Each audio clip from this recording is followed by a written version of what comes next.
नमस्कार दोस्तों, आज की इस सैड स्टोरी इन हिंदी में हम कल्पना की दर्द कहानी बताने वाले हैं। कभी कभी अपनों के लिए अच्छा सोचना कब बुरा बन जाता है हमें पता भी नहीं चलता। कल्पना के साथ भी कुछ ऐसा ही हुआ। तो आइए अब जानते हैं कि क्या है कल्पना की दर्द भरी कहानी। कल्पना एक मध्यम वर्गीय परिवार से थी जिसने अपनी स्नातक की पढ़ाई पूरी कर ली थी और अब वो अपने घर पर ही छोटे बच्चों को ट्यूशन पढ़ाती थी। कल्पना का रंग गोरा था और वह दिखने में बिल्कुल गुड़िया की तरह थी।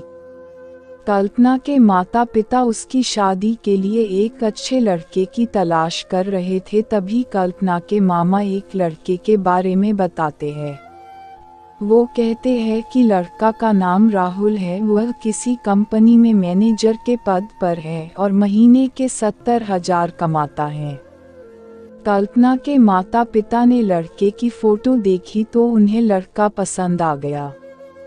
जब कल्पना की मां ने कल्पना को लड़के की तस्वीर दिखाई तो कल्पना ने कहा, जब आप दोनों को लड़का पसंद है तो मुझे भी पसंद है। अब लड़का और लड़की वालों के परिवार ने मिलकर शादी की तारीख तय कर दी।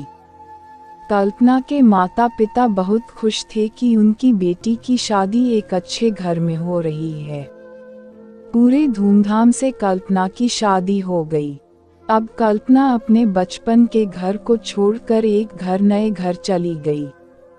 कुछ दिन तो कल्पना को अपने माता पिता और अपने घर की बहुत याद आई। कल्पना की शादी के अब महीने बीत गए थे। अब उसके पति राहुल पहले जैसा व्यवहार कल्पना के साथ करता था। कल्पना से वो चिड़ा सा रहता था। राहुल अब न पहले जैसा कल्पना को प्यार करता और न ही उसकी बातों को मानता। कल्पना को समझ नहीं आ रहा था कि वो क्या करें। वो बस रोकर अपने दर्द को कम करने की कोशिश करती। एक दिन कल्पना को पता चला कि राहुल सिगरेट पीने के बहाने छत पे जाता और किसी लड़की से बातें करता है। जब कल्पना ने राहुल से पूछा कि आप रोजाना छत पे जाकर किससे बात करते हैं, तो इस पे राहुल ने जवाब दिया कि वो मेरे ऑफिस का फ्रेंड है, बस उसी से बातें करता हूँ और तुम अपने काम से मतलब रखो, ज्यादा सीआईडी बनने की जरूरत नहीं है। होली का दिन था। राहुल के कुछ दोस्त उसके घर आए थे। सभी ने घर पर पार्टी किया। उस दिन राहुल का एक दोस्त थोड़ा ज्यादा ड्रिंक कर लिया था और उसने नशे में कल्पना के सामने जाकर कहा, भाभी आप इतनी प्यारी और मासूम हो, फिर भी राहुल भाई दिन भर उस घमंडी नेहा से बातें करते रहते हैं। लगता है कि आप राहुल भाई का सही से ख्याल नहीं रखते। ये सुका कल्पना का शक अब हकीकत बन चुका था। अगली सुबह जब कल्पना ने राहुल से पूछा कि ये नेहा कौन है और क्या लगती है आपकी? राहुल, मैं तुम्हें क्यों बताऊं? कल्पना, मैं बीवी हूँ आपकी। राहुल, देखो तुमसे पहले वो मेरे लाइफ में आई। कल्पना, तो फिर मुझसे शादी क्यों किया? राहुल, बस तुम अच्छी लगी इसलिए शादी कर लिया। कल्पना, अब तुम देखना मैं उस कामिनी लड़की को कैसे सबक सिखाता हूँ। नेहा को कब कल्पना ने कामिनी कहा तो राहुल ने गुस्से में कल्पना को बहुत मारा और उसे कमरे में बंद कर दिया। कल्पना के सास को सब पता था, फिर भी वह अपने बेटे के सामने एक शब्द भी नहीं बोलती थी। शाम को जब राहुल आया तब उसने रूम का दरवाजा खोला।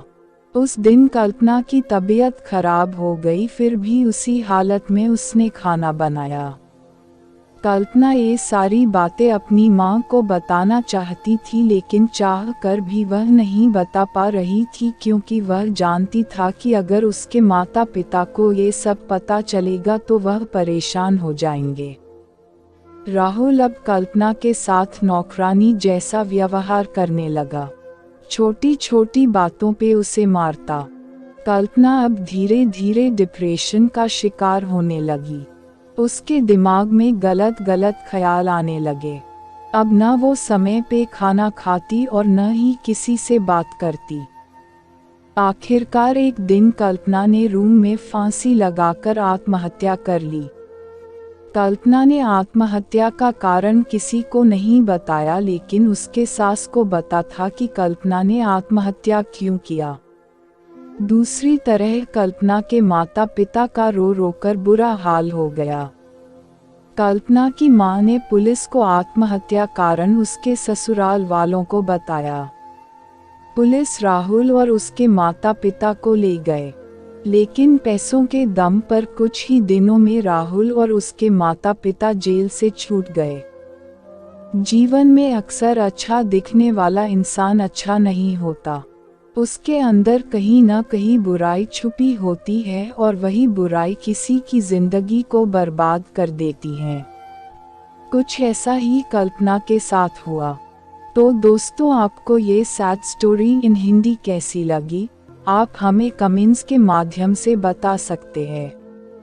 अगर आपको ये दर्द भरी स्टोरी पसंद आई हो तो इसे अपने दोस्तों के साथ भी शेयर करें।